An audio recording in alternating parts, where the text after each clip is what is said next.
Assalamualaikum warahmatullahi wabarakatuh. Alhamdulillahirabbil alamin. Innal hamdalillah nahmaduhu wa nasta'inu wa nastaghfiru wa na'udzu billahi min syururi wa anfusina wa min sayyiati a'malina.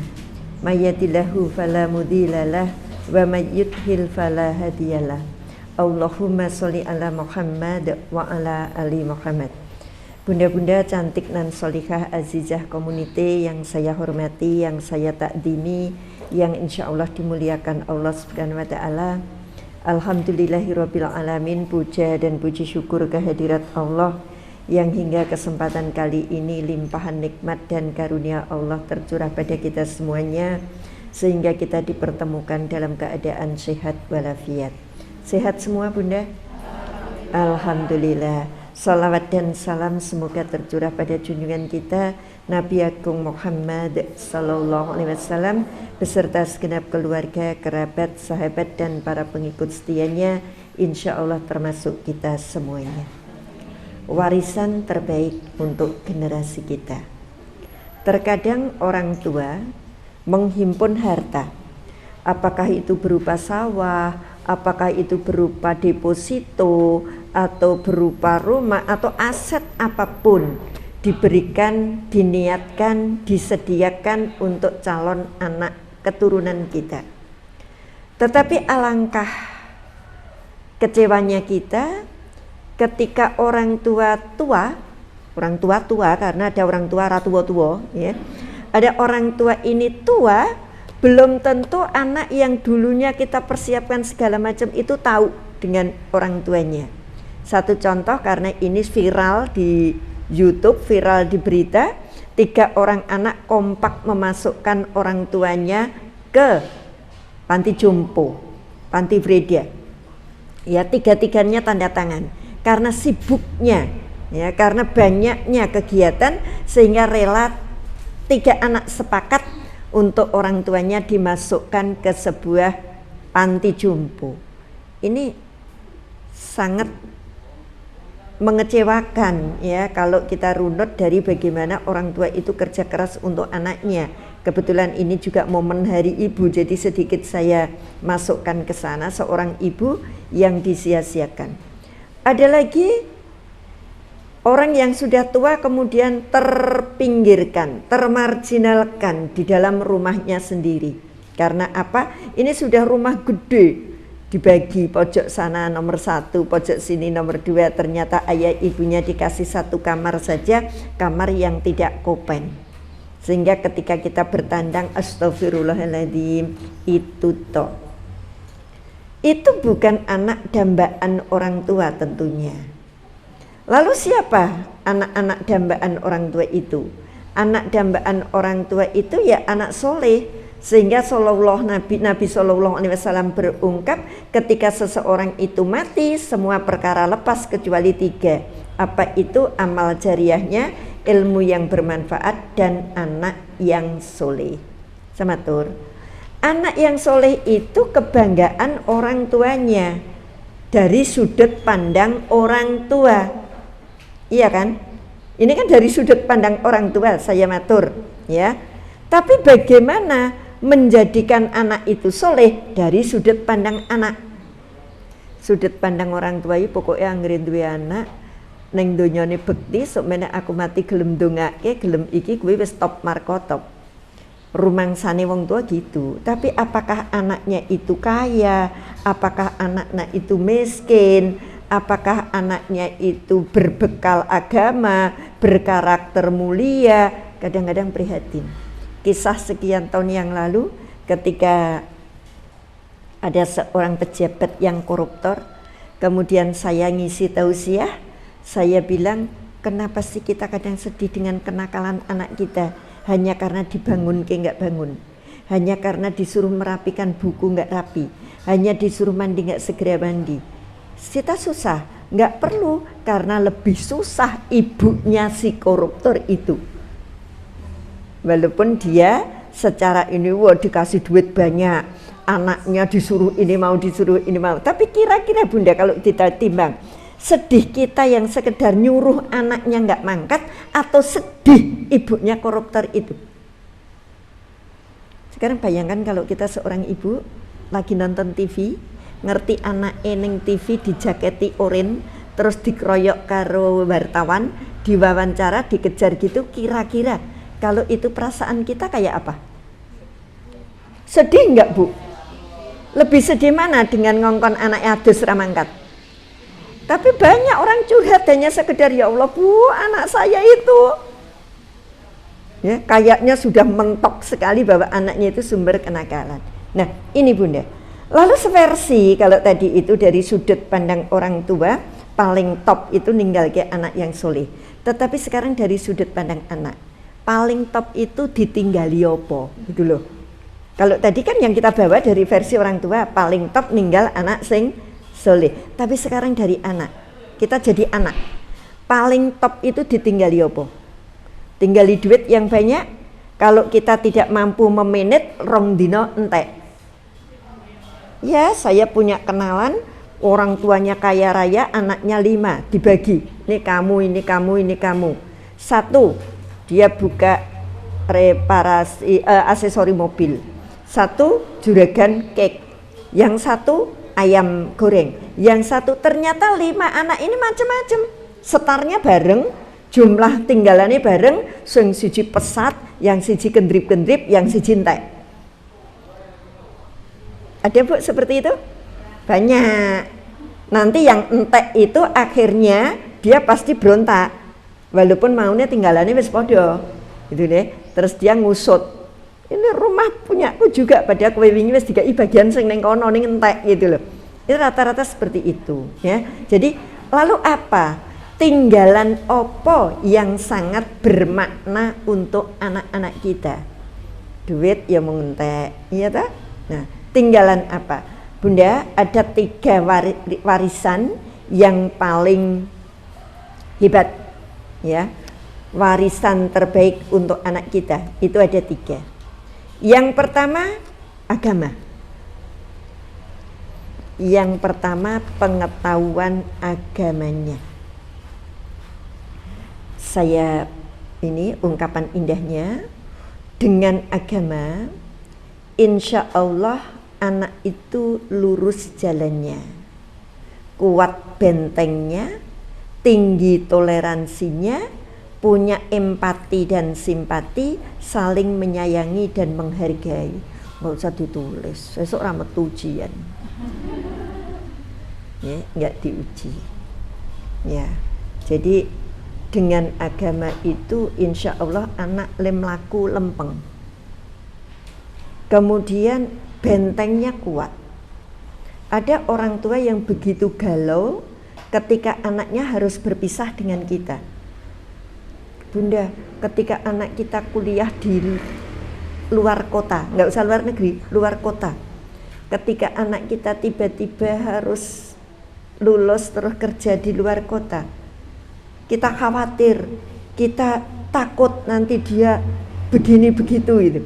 Sebenarnya kalau kita sudah membekali agama, kita nggak perlu khawatir, kita nggak perlu takut, karena insya Allah bentengnya kuat, insya Allah jalannya lurus, karena dia melakukan kebaikan bukan karena bundanya, melakukan kebaikan bukan karena ayahnya, tapi mereka melakukan kebaikan karena ngerti bahwa itu kewajibannya kepada Allah.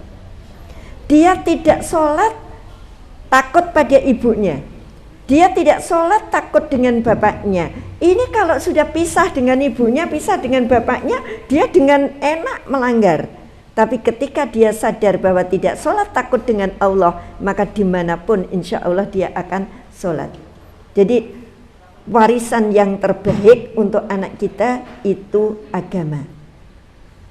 Ketika anak itu memiliki dasar agama yang kuat, insya Allah jiwa bapak ibunya itu jauh lebih tenang. Tidak harus dengan target anakku itu penghafal Quran segini, nggak perlu dulu. Tapi pondasi agamanya. Saya dari kemarin matur punya anak hafal Quran luar biasa, alhamdulillah. tapi punya anak amal Quran, itu jauh lebih alhamdulillah. Jadi agama itu amal, bukan apal. Wadene apal bonus. Jadi yang harus dikedepankan itu amal. Wadene apal, alhamdulillah bonus. Tapi amal dulu. Ada orang apal Quran, tapi karo wong tuane wani. Ini kan jenenge apal ning ora amal. Kita amal. Beberapa kisah yang kita tonton, yang kita baca, yang ada di lingkungan kita, maka orang yang tidak paham agama kemungkinan kecil sekali untuk hidup benar dan lurus. Saya bilang benar, bukan baik. Kalau baik itu tonggone ngobrol, melu ngobrol itu baik. Nggih, tonggone ngapain ikut itu namanya sudah wong apik. Tapi apik belum tentu benar. Tapi benar insya Allah apik. Benar itu insya Allah baik. Kalau orang tidak memandang baik hanya karena dia belum ngerti di mana letak kebaikannya. Tapi benar itu pasti endingnya baik. Bunda, beberapa waktu yang lalu saya pernah nyampaikan gadis yang usia 19 tahun nusuk ibunya 152 tusukan itu, apakah itu punya basic agama? Ya kan? Seorang gadis cantik di video saya simpen ya. Ketika di syuting ditangkap kamera dia seneng banget guyang-guyu. Kalau dia membunuh ibunya sekali ceres gitu, itu mungkin setan lewat selesai. Tapi kalau 152 kali itu kan penuh kesadaran, Bu. 152 itu lama loh, Bu. Kalau kita sudah kesel kabeh awake, ya. Ibunya dibunuh dengan 152 tusukan. Gadis usia 19 tahun ayu. Gimana? Nah, saya matur, ketika anak itu diwarisi ilmu agama, insya Allah itulah warisan terbaik. Apa anaknya doang? Anaknya tok? Enggak. Seorang ayah yang tidak paham agama, bagaimana dia menjadi imam di setiap kondisi dan situasi keluarganya? Seorang ibu yang tidak paham agama, bagaimana dia bisa mendidik dan mengasuh anak-anaknya dengan benar? Seorang anak yang tidak paham agama, bagaimana dia bisa meniti jalan yang lurus dan menyadari bahwa dirinya aset termahal bagi kedua orang tuanya? Akhirnya ketika kita ingin mewarisi anak agama, maka terlebih dahulu bapak dan ibunya kaya agama gitu loh. Kalau bapak ibunya nggak kaya agama, apa yang mau diwariskan? Anak ini kan imitasi, anak ini kan barang tiruan, anak ini tinggal melu-melu saja bagaimana bapaknya dan bagaimana ibunya. Mohon maaf, saya bercerita. Mungkin penikmat YouTube atau yang di luar ini, Bunda ini kalau ngaji kok cerita ke anak ini. Sekali lagi saya bilang, saya lebih senang cerita anak karena tidak ghibah. Tapi kalau menceritakan anaknya orang lain, itu namanya ngrenengi, paham nggih? Jadi ghibah itu dosa apa enggak? Ya, dosa. Jadi saya lebih cenderung ngomong, saya tak ceritake juga belum tentu apik kok, gitu. Cuma saya mau bilang, ketika saya menjumpai anak saya makan dengan 3 jari, cowok makan dengan 3 jari, maka saya tegur, Dek, kok pakai 3 jari, nggak rampung-rampung? Hehehe, ibu baca hadis enggak sih? Bukankah hadis Rasul itu makan dengan 3 jari? Kalahkan saya? Iya kan? Nah terus mbok kira iso kalah gitu. Saya bilang, Dek, hadis itu sifatnya kondisional. Apa artinya kondisional? Ketika kamu makan soto, ya ora mungkin kamu 3 jari. Sing tok maem sayur lodeh, ya enggak iso lah 3 jari. Rasulullah SAW itu dulu darinya 1 kurma 2 gandum. Gandumnya dibentuk roti. Di Mekah rotinya gede-gede, jadi dijual gini bisa. Nah sekarang ketika adik lauknya tahu, lauknya ayam, nasinya rodok kempel gitu, bolehlah 3 jari. Tapi ketika adik itu harus sayur bobor, jadi ini enggak mungkin itu 3 jari. Jadi ini namanya hadis yang kondisional, sesuai dengan situasi. Tapi tidak boleh dipaksakan. Ya, dipaksakan artinya gini, wes ini dianggap sesuai situasi gitu, itu nggak boleh kalau memang memenuhi seperti itu. Jadi tidak dikepel-kepel, tidak gini. Hati kecil saya, oh ternyata dia dong, bahwa dia makan dengan 3 jari itu karena memang dia membaca hadis. Walaupun nanti hadis ya harus kita diskusikan, kita luruskan apakah ini hadisnya sahih atau tidak sahih. Itu ya, ini secara etika juga bagus, karena kalau 3 jari nggak mungkin oke banget, jadi tutu era perlu mucu-mucu, ya kan? Kalau 3 jari kan otomatis sedikit, jadi sunnah rasulnya banyak. Ini satu contoh Bunda, ketika kita memahamkan, ketika kita menanamkan ilmu agama untuk anak kita. Lah warisan yang berupa ilmu agama tidak hanya menguntungkan yang kita tinggal, tetapi sekaligus menguntungkan yang meninggalkan. Coba bayangin, ninggal bondo sering jadi fitnah loh Bu. Kuburan bapak nih isih teles, anaknya wis ribut, rebutan kunci lemari, kunci brankas, goleki sertifikat, akhirnya jadi fitnah. Tapi ketika kita memberikan warisan agama, insya Allah bapak ibunya tenang, karena setiap saat didoakan, anak-anaknya rukun, anak-anaknya ngerti bahwa dengan agama itu toleransinya tinggi dan mereka saling menghargai. Itu dengan agama. Ketika lihat kakaknya kaya, adiknya miskin, dia berpikir, wis kewajibannya seorang kakak untuk ngerti adiknya. Itu kalau dong agama. Maka nyuwun sewu, buku ketiga saya itu ada urung dadi ya. Buku ketiga saya yang kemarin beli ini tetap saya kemas dengan kisah, tapi lebih panjang. Ada salah satu kisah yang mengharu biru. Saya bingung golek judul. Akhirnya saya kasih judul Rukun Agawe Santoso. Hanya karena 2 kakaknya yang hebat, yang sukses di luar kota, dan 1 adik ragilnya yang miskin di kampung. Ternyata kakaknya begitu luar biasa. Adik yang miskin tadi hanya adik seorang anak yang tidak rela ketika harus pergi meninggalkan ibu dan ayahnya yang sudah tua. Dia memilih ngopeni bapak nih hingga meninggal. Ibunya yang seorang janda dia temeni, dia bekti, dia ini sampai akhirnya ibunya meninggal. Sebelumnya dia nikah hanya dengan seorang guru honorer SD yang gajinya tentu tidak seberapa. Ini warisan agama. Terus ketika 2 tahun mereka tidak ngumpul setelah ibunya meninggal, anggap aja pandemi kan ya, 2 tahun nggak ngumpul, tiba-tiba kakaknya telepon, "Dek, aku kangen rumah, besok aku mau pulang." Kakak yang satunya juga telepon, "Dek, kita rombongan, aku dan anak-anak, istri dan anak, kakak juga istri dan anak." Akhirnya dia dibawa mobil dari Jakarta datang ke kampung. Anggap aja ngene dhewe Bu Nining ya, desa gitu.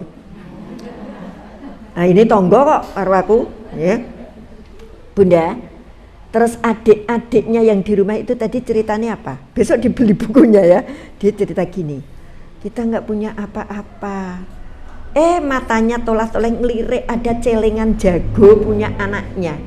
Lah nek desa ya celengannya jago itu loh dulu. Direh-reh, "Dek, gimana kalau celengannya mama pinjem, ibu pinjem?"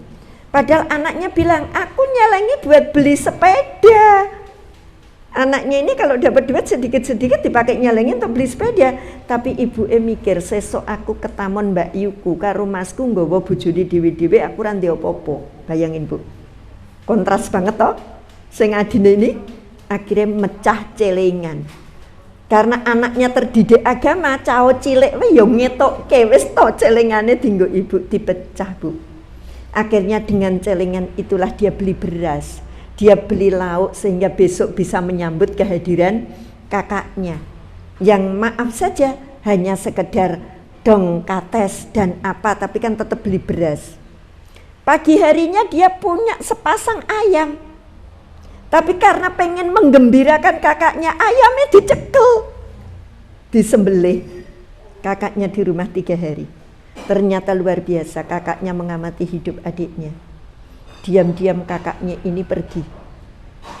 Dia datangi sebuah kios kelontong, dia datangi penjual sepeda, dia datangi penjual malah motor, ya, dia beli, tapi tidak diantar, beli tok. Besok dia pulang. Sambil perjalanan, seorang penjual sembako datang dengan becaknya, nganter beras dan sebagainya. Tapi kakaknya udah nggak ada, ini udah pulang semua. Ternyata di dalam kardus itu ada HP. HP ini Mbak Yuni IP. Karena dia merasa punya 2, kemarin ngelihat HP-nya adiknya yang begitu butut, gak karu-karuan. Belum selesai ada orang datang membawa motor second, dikasihkan lengkap dengan STNK. Terus ada lagi kardus isinya mainan untuk anak-anaknya. Jawabnya cuma, ini saya disuruh Pak ini untuk nganter ini. Lalu adiknya ini pengen telepon keduluan kakak-kakaknya yang telepon.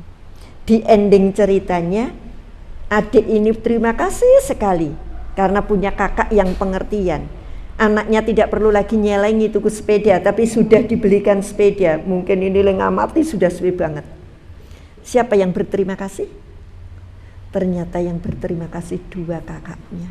Dik, apa yang sebenarnya kewajibanku sebagai anak gede untuk menemani ayah dan ibu, semuanya kamu ambil, hingga kamu merelakan kenikmatan dunia karena kamu kepengin membantu pekerjaan kakaknya ini yang mestinya nemeni bapak ibunya hingga aja. Saya beli rukun agawe santoso, Bu, karena bekal agama. Bukan yang diberi ini yang berterima kasih, tapi justru kakaknya yang merasa dibantu. Ini bentuk. Jadi orang tua luar biasa, wariskan agama, bukan yang lainnya. Karena anak yang ngerti agama, pasti dia akan kerja keras. Anak yang ngerti agama, dia akan belajar dengan baik. Karena menuntut ilmu, bekerja keras, itu semua ada di dalam Al-Quran. Gitu loh nggih. Jadi jangan diajari sholat tok ra nyambut gawe juga ora. Pokoknya anggur agamane apik, insya Allah dia gelem. Tapi kalau ada orang agamanya apik njut mung dzikir ora gelem golek sandang pangan, anake mbuh mangan apa kuwi berarti rung apik karena dia memahami sebelah tok, ya. Jadi ibadah itu tidak hanya dzikir, ibadah tidak hanya sholat, tapi mencari nafkah itu ibadah. Gitu nggih? 1. Yang kedua Bunda, warisan terbaik yang kedua adalah pendidikan. 1 agama, 2 pendidikan. Dengan pendidikan, anak akan menjadi istimewa sesuai dengan ragam kemampuannya. Kita tahu anak kita pinter bahasa Inggris, kalau nggak di sekolah kayak lek ngerti kau ngendi. Kan kita itu kadang gagal menggali potensi anak. Lek ngerti bareng wis sekolah tanpa rapot, sejarah 8. Biologi 4, nah, terus matematika, nah, baru kita berarti anakku ki seneng budaya, seneng sejarah kan karena kita sekolahkan. Oh, anakku itu bakat ini karena dia sekolah. Jadi dengan sekolah kita akan menikmati keunikan dan keistimewaan anak sesuai dengan potensi masing-masing. Perlukah anak itu mempelajari, mendalami, memahami ilmu-ilmu secara umum? Sangat perlu. Umar bin Abdul Aziz berungkap, man aradad dunya fa'alaihi bil ilmi. Jika kamu ingin sukses dunia, milikilah ilmu. Jika kamu ingin bahagia ning dunya, duwe ilmu. Wa man aradal akhirata fa alaihi bi ilmu. Kalau kamu juga pengen sukses akhirat, milikilah ilmu. Ilmu akhirat. Lah nek ra ilmu salat wis salah. Wong ilmu salat ra duwe kan gitu. Jadi tetap semua itu berdasarkan ilmu. Waman aradahuma fa alaihi bi ilmu. Jika kamu pengen bahagia kedua-duanya, artinya dunia akhirat, milikilah ilmu. Maka saya kagum pada orang tua, termasuk saya kagum berat pada ibu saya. Dewangi opo duwe didol demi iso bayar sekolah anake.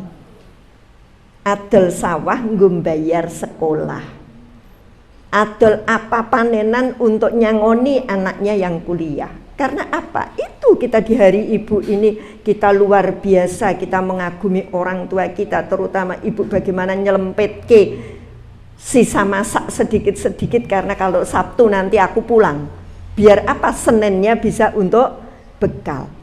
Ini warisan yang luar biasa, itu ilmu. Maka di momentum seperti ini, kalau masih ada cerita sesalah apapun orang tua kita, wani karo ibune dan sebagainya, itu sungguh kita sayangkan. Saya bisa ngomong kayak gini, Bu, karena siapa? Perantaranya ibu. Allah menggerakkan, tapi perantaranya ibu. Coba dulu ibu saya nggak telaten ngajak ngomong saya ra iso ngomong. Saya bisa melaku ngalor ngidul karena ketelatenan ibu untuk netah kita. Kita bisa sekedar liwet, sekedar apa? Karena dibiarkan oleh ibu kita untuk tik-tikan latihan. Coba sekarang kita lihat, ketika anak kita nggak mampu apa-apa, itu salah anak kita atau salah saya? Ternyata setelah saya koreksi, salah saya. Anak yang ragil dimanjakan, Bu, keri dewi.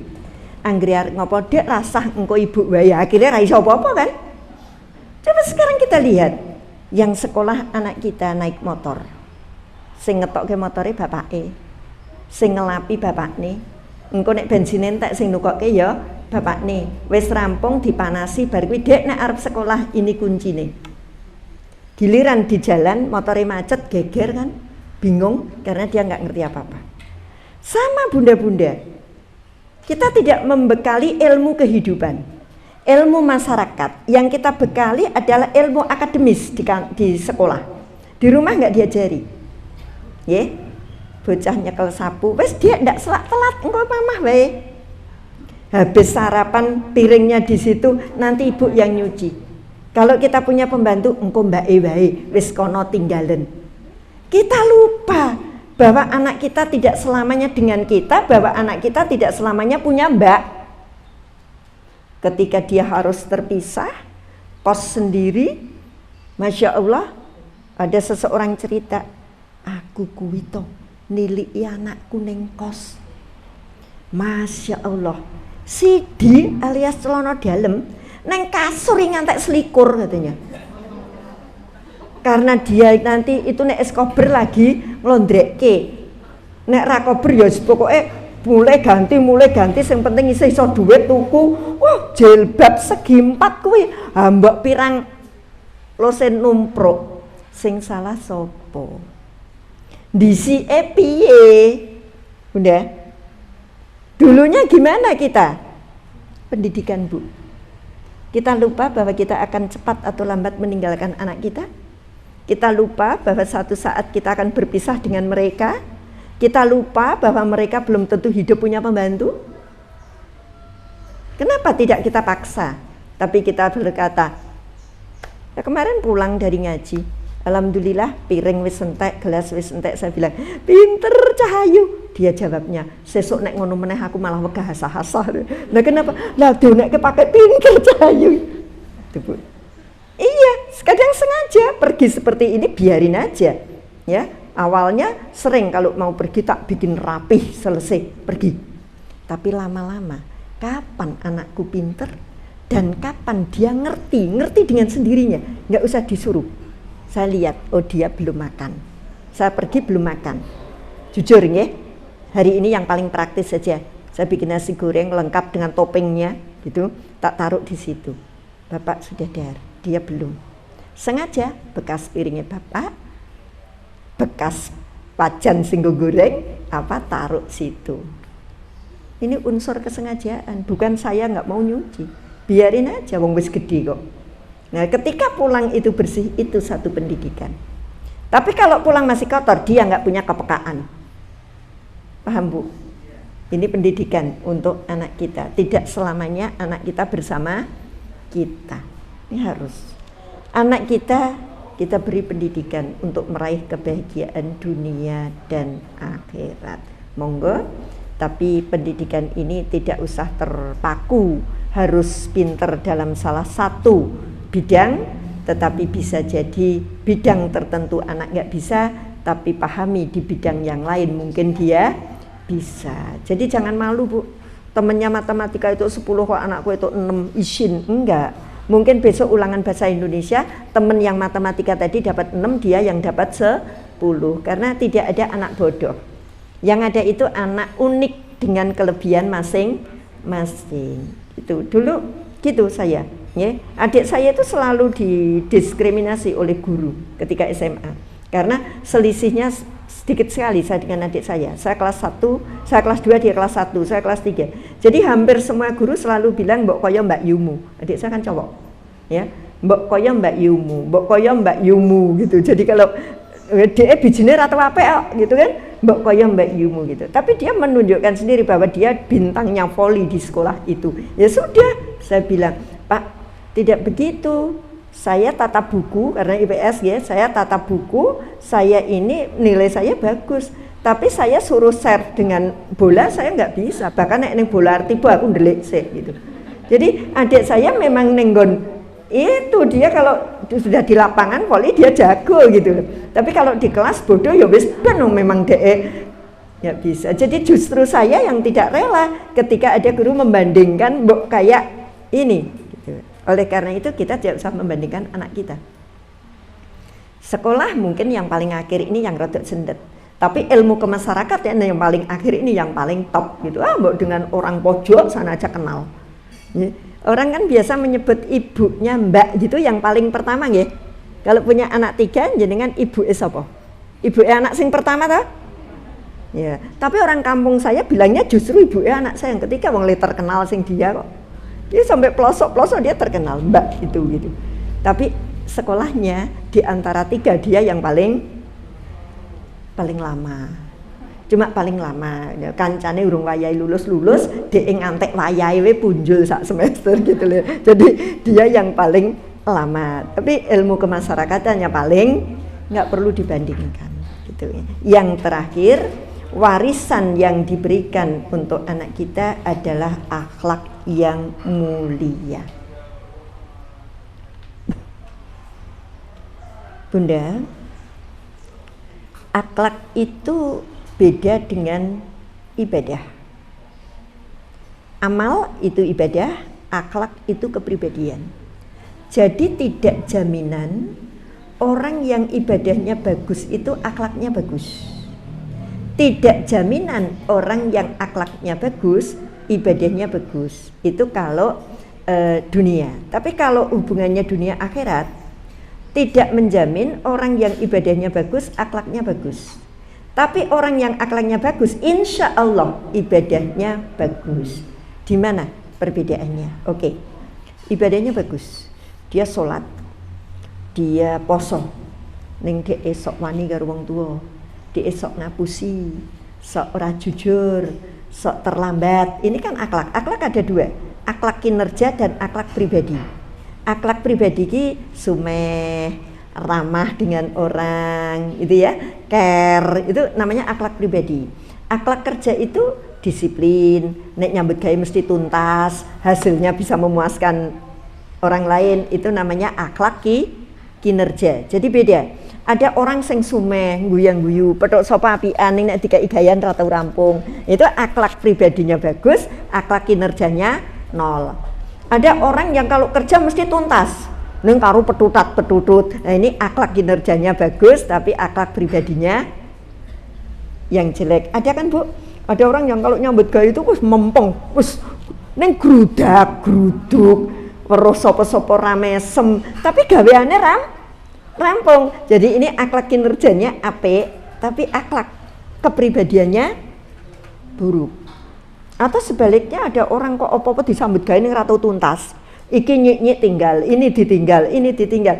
Itu kepribadiannya bagus, tapi kinerjanya jelek. Itu akhlak, kita bedakan gitu. Ada orang ibadahnya bagus, akhlaknya belum tentu bagus. Dia sholat, dia ibadahnya luar biasa, tapi masih sok ngapusi. Dia masih nggak tertib, ya. Dia kalau perlu kadang nyelekit, ngelukai orang lain itu dengan entengnya gitu. Dia suka janji tapi mengingkari gitu. Ini namanya ibadahnya bagus tapi akhlaknya buruk. Orang yang akhlaknya bagus, insya Allah ibadahnya baik. Kok bisa? Apa kalau wong yang guyang-guyu mesti sholat? Lah kalau dia nggak sholat berarti akhlaknya nggak baik. Kenapa? Akhlak itu ada akhlak kepada Allah, ada akhlak kepada Rasul, ada akhlak kepada sesama. Kalau ada orang nggak mau sholat, itu namanya akhlak kepada Allahnya 0. Kenapa 0? Berarti dia tidak tahu berterima kasih. Orang yang tidak tahu berterima kasih kuwi ra sopan kan gitu kan? Coba diurutke, ya.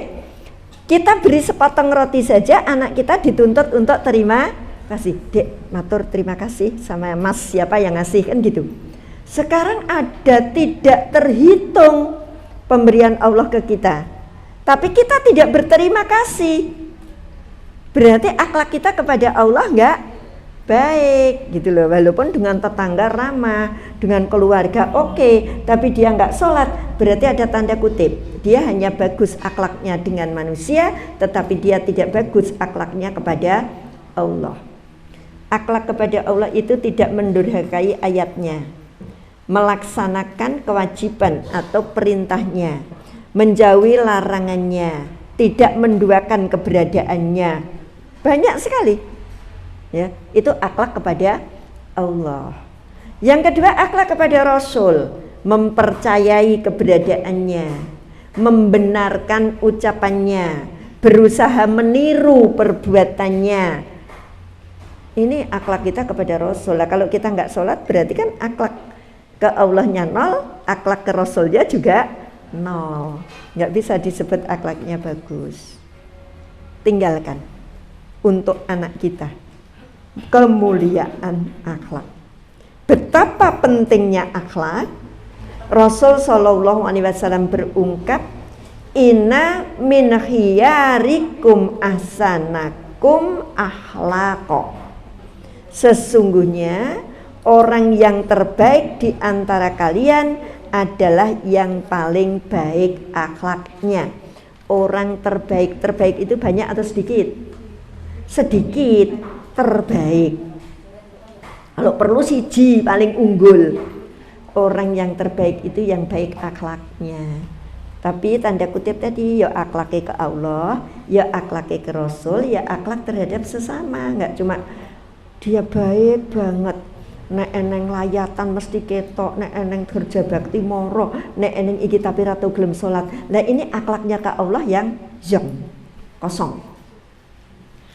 Akhlak yang dimaksud harus meliputi akhlak kepada semuanya. Hadis yang terakhir saya baca, Rasul berungkap, a'malul bukan a'malul mu'minina imanan ahsanuhum khuluqa. Iman orang yang mukmin, iman orang-orang mukmin yang paling sempurna adalah yang paling baik akhlaknya. Jadi orang itu dikatakan imannya sempurna kalau akhlaknya itu baik. Nek akhlaknya enggak baik, itu tidak sempurna imannya. Nah ini Bunda, silakan nanti yang mau bertanya. Pastinya warisan terbaik untuk anak kita 1 agama, ya, 2 pendidikan, Yang ketiga, akhlak yang mulia. Bukan sawah, bukan rumah, bukan deposito. Ya, itu apik tapi tidak terbaik. Itu sekedar orang tua memenuhi kewajiban. Dalam Quran, janganlah engkau meninggalkan anak yang lemah secara ekonomi ditinggali, tapi tidak wajib. Yang wajib, saya kalau ditari, kowe tak tinggali duit, apa tak tinggali ilmu. Saya bilang begini kok, saya kan ngumpul bersaudara 5. Kita itu salah kalau bilang nggak ditinggali apa-apa. Andai dulu kita nggak di sekolah kira di kuliah ke, mungkin kita ditinggali duit. Tapi kita ini kan sudah ditinggali ilmu, sudah ditinggali kesempatan. Lah kalau dulu punya duit nggo gawe omah, iki nggo kowe. Ternyata enggak. Lah saiki dihitung nek omah desa sing nggo bayar kuliah ngantek lulus kayak TK, SD, SMP, SMA kuwi wis dadi omah juga. Lah nek aku ora ditinggali omah ning di sekolah ke ngantek lulus, itulah yang namanya warisan terbaik. Gitu nggih Bu nggih. Jadi jangan dibalik. Anak yang bayar sekolah wis rasa sekolah wong kuwi nek tok nggo tuku apa wis etuk. Jangan. Ada segolongan yang begitu, ya. Rasa sekolah kuwi tok nggo modal wis kena. Ya, modal ki iso entek, tapi ilmu enggak habis. Nanti dengan ilmu dia akan cari modal sendiri untuk hidupnya. Ngaten nggih? Bunda? Ya, monggo kita buka session untuk tanya jawab. Masih ada 10 sampai 15 menit. Silahkan.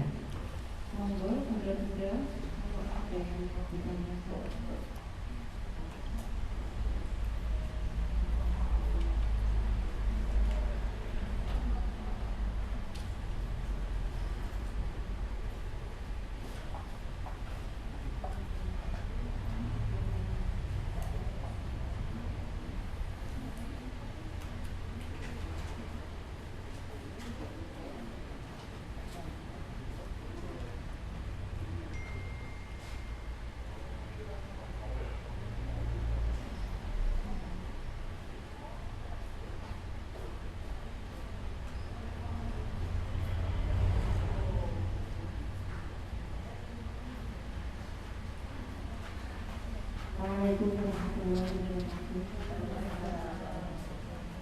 Saudara ini saya mau tanya tentang anak yang sudah dewasa, karena kita sudah tua ya.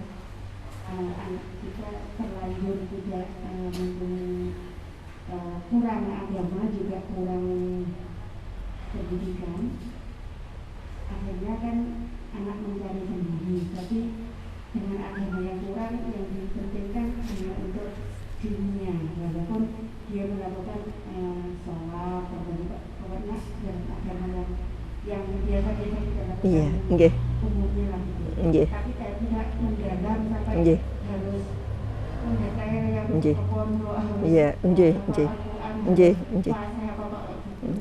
apa yang kita buat sekarang karena sudah sebenarnya.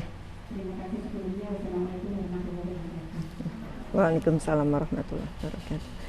Bunda, sebenarnya tidak ada kata terlambat untuk anak kita. Sama Bu, anak saya biasa-biasa saja, nggak ada yang istimewa. 3 anak nggak ada yang hafidz Quran, semuanya biasa-biasa saja. Sholatnya ya biasa nganggo dikon ibune gitu nggih, tidak ada yang langsung gelem sholat gitu dulunya, saiki tuwa gitu ya.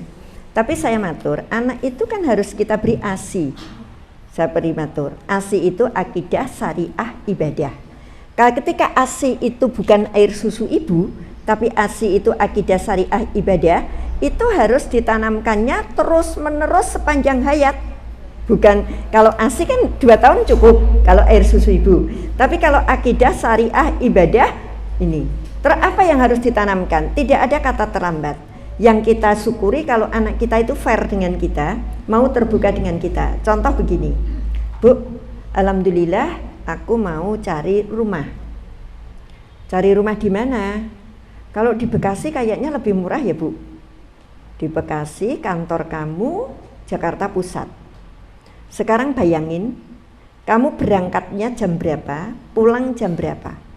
Apakah ada jamak maghrib isya itu sepanjang hayat? Karena jam 5 pulang dari kantor, tekan rumah iso jam 8 bengi.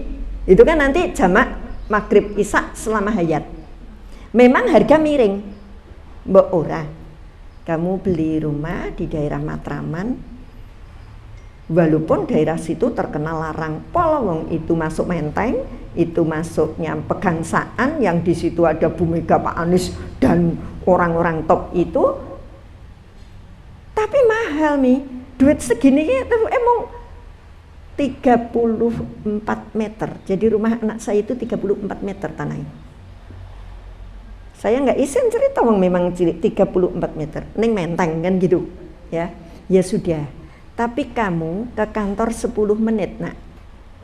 Selambat-lambatnya macet 20 menit. Kamu bisa maghriban, kamu bisa isya, kamu bisa ini. Ini satu contoh kecil ketika kita tidak hanya memperhitungkan murah. Oh, akhirat rung tekan. Nek akhirat rung tekan donya sik. Kowe kono ning kowe bendina bayar tol. Kowe kono ning kowe mangkat jam sini. Nek omahmu kene rono ora kenal bayar tol. Kowe nek tok klumpukke dalam 1 tahun itu sudah berapa juta. Kita giring nek akhirat rung mudeng, kita giring ke dunia. Padahal hati kecil saya hanya pengen kowe le maghrib ra telat. Kowe ini ora telat kalau rumahnya tidak terlalu di kantor. Ya sudah, ibu ra duwe duit. Dibeli 30 sak gini ini dinggoni wong papat. Masing-masing sekitar 35 meter. Ya sudah, bangun neng lantai 3 kan sudah gede, wis 100 punjul itu nggih. Nur dhewe nggo dolan anake karo nggopo tengah buat ini, bawah parkir sama ini. Ya selesai. Tanahnya 35 ning gelem ra gelem kan naik. Nah 35 tok nggo apa, Bu? Bayangke, niat sak kamar gitu nggih. Nah, ini perhitungan satu. Ketika dia mau mencari rumah, harus kita perhitungkan, Dek, nek iso kuwi sing cedhak masjid. Dek, sing ini asupan, karena saya menyadari bahwa dulunya kurang. Aku terlalu sibuk golek sandang pangan nggo gedhekke mereka. Kalau mereka angel dikei pelajaran yang langsung kena, saya di sana. Bu, mbok nek ning kene iki sing suwe to, mosok ning kene 3 dino. Enggak omahmu ra penak. Kenapa ra penak? Aku ra iso jamaah ning masjid tok. Aku ra iso ini gitu. Dulu waktu masih agak jauh, terus sekarang golek sing cedhak masjid. Kan begitu. Ini namanya melatih. Terus yang kedua, bisa dengan cara kita paksa. Saya beli buku, Bu, 3. Mirip-mirip yang saya tulis, buku 3. Judulnya buku tidak untuk dibaca. Terus gue apa ya? Bukunya ini judulnya tidak untuk dibaca. 1 paket isi 2. Saya beli 6. Masing-masing anak tak kei. Nek dongeng ning wektu selo iki diwaca. Enggak diwaca-waca ta? Nah, sesuk tak telepon. Dek, coba halaman 30 lho, Dek. Kuwi ketoke eneng iki, menurut piye dibaca? Karena itu isinya tentang sebenarnya itu pengorbanan ibu, piye nek ora ibadah, piye ini. Seperti tulisan saya yang di halaman terakhir kayaknya ya, yang naik pesawat terus kecelakaan itu, padahal dia waktunya habis untuk kerja, dia urung kerja, urung ibadah dengan apik, ternyata ketika mau dinas dia naik pesawat kecelakaan. Akhirnya bapak ibu ini sedih karena belum mampu menjadikan anak yang soleh. Jadi ibu kalau sudah terlanjur, ya itu dengan cara kita tuntun pelan-pelan supaya dia ngerti. Lagi saya tadi sudah bilang nyontoh ke nih, ya aku ketok ra iso korban nih. Kapan? Ini lah kan masih kurang setengah sasi kok wis geger. Saya bilang gitu. Ketok aku ra ndedet korban. Saya tuntun pelan-pelan. Nduk, ande HP-mu jatuh sore ini, aku percaya kok kowe sesuk tuku. Padahal harga kambing dan harga sapi belum tentu lebih mahal dari HP. Iya, saya tuntun, ini saya sebut nuntun. Kalau HP-mu jatuh hari ini, aku percaya kowe ini. Tapi kok aku sekarang lagi randidit, Jumat berkah lagi tak sudo. Tuku dolanan anake tak delok 400.000. Orang gendah iki gitu ya. Harus di ini, Bu, terus nggih. Jadi artinya ketika ASI itu dipahami akidah syariah ibadah harus terus ning metodenya yang berbeda. Dia bukan anak-anak lagi, dia bukan cah cilik lagi. Jadi harus dengan yang itu tadi, moro, tekon rakurban diarahke seperti itu. Akhirnya mudah-mudahan tertib. gitu nggih, kita sadarkan. Oke, yang lain Ibu.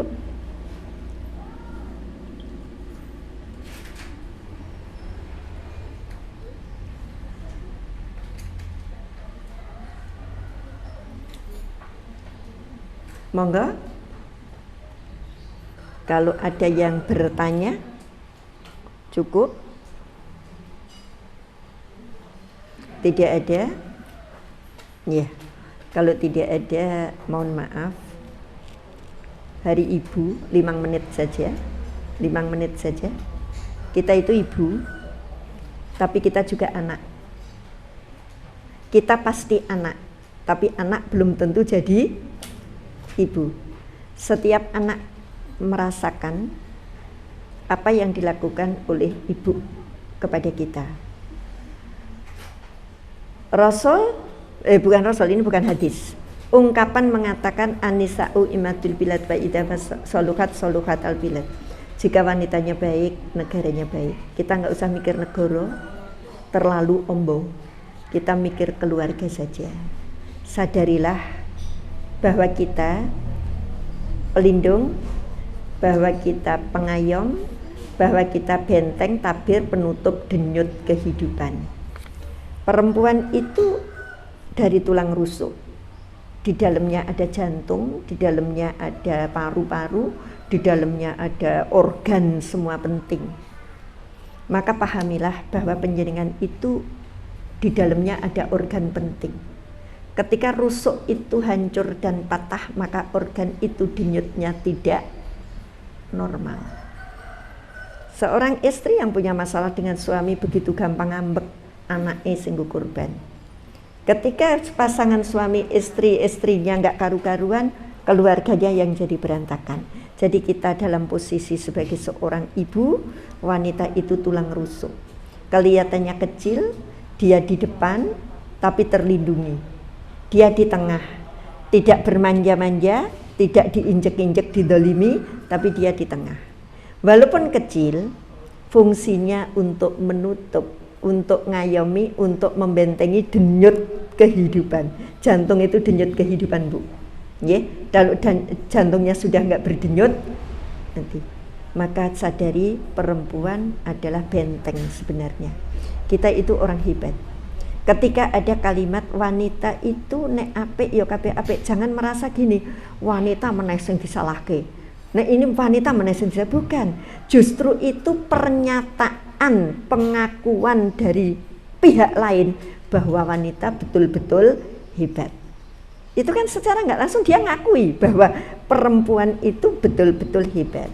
Banyak sekali single parent perempuan mampu membesarkan anak, tapi belum tentu kalau itu bapak sendiri bisa membesarkan anak-anaknya.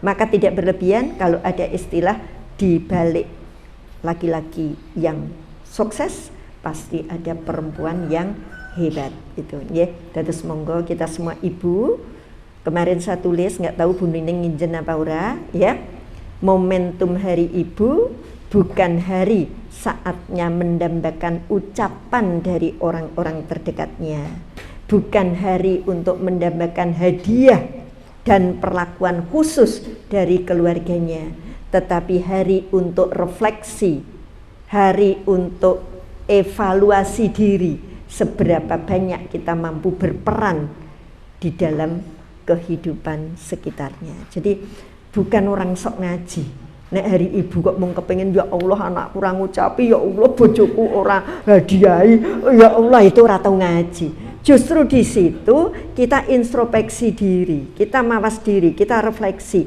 Sudah berapa tahun aku menjadi ibu? Masya Allah 35 tahun aku menjadi ibu.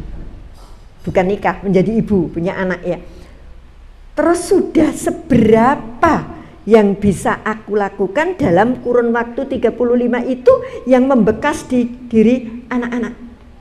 Ternyata ya Allah 35 tahun aku belum bisa menjadikan dia sholat tertib. Ya Allah 35 tahun aku belum berhasil membuat dia rajin ngaji. Ya Allah 35 tahun aku belum bisa Coba misalnya seperti itu. Akhirnya kita selalu evaluasi, bukan kita yang menginginkan sesuatu, tapi di hari ibu kita justru pengen memberikan sesuatu yang terbaik. Bukankah menerima tidak lebih baik dari memberi? Terima kasih, itu saja yang saya sampaikan, refleksi hari ibu, hari kita semuanya. Billahi taufik wal hidayah. Assalamualaikum warahmatullahi wabarakatuh.